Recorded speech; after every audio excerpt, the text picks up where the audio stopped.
sekitar kita. Nah, setelah inspirasi muncul, jadikanlah sebagai peluang usaha. Setelah itu, manfaatkan peluang usaha yang ada ini menjadi sebuah usaha. Dari usaha yang telah kita lakukan, tentu akan mendapatkan sebuah hasil. Hasil tersebut dapat berupa keberhasilan usaha atau kegagalan usaha. Nah, itulah peta konsep kita dalam mempelajari peluang usaha. Sebenarnya, peluang usaha di sekitar kita sangat banyak.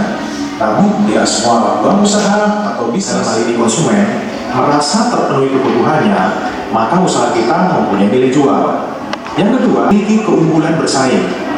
Jika usaha kita mampu bersaing, maka produk yang kita jual akan dikonsumsi oleh konsumen. Ini berarti usaha kita memiliki nilai jual. Yang ketiga, tidak bersifat sementara. Usaha yang baik tidak bersifat sementara, melainkan memiliki nilai jual dalam jangka waktu yang lama. Yang keempat, ada nilai uang. Artinya, jumlah barang dan jasa yang akan dijual ada penggantinya berupa satu kesatuan uang yang diserahkan. Nilai uang tersebut ada hal apa yang kita dapatkan? Memahami sudah usaha. Asman, ini apa tadi yang kita dapat dengan tukang video yang tadi?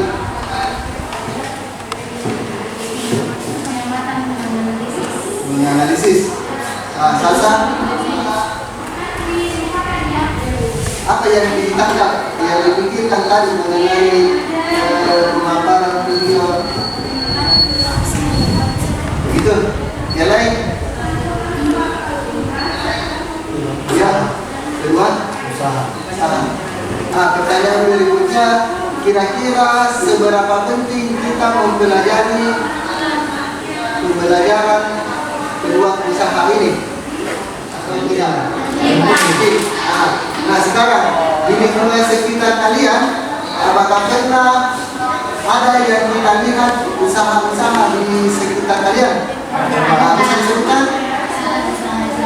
Jual kue. Apa lagi? Perdagangan.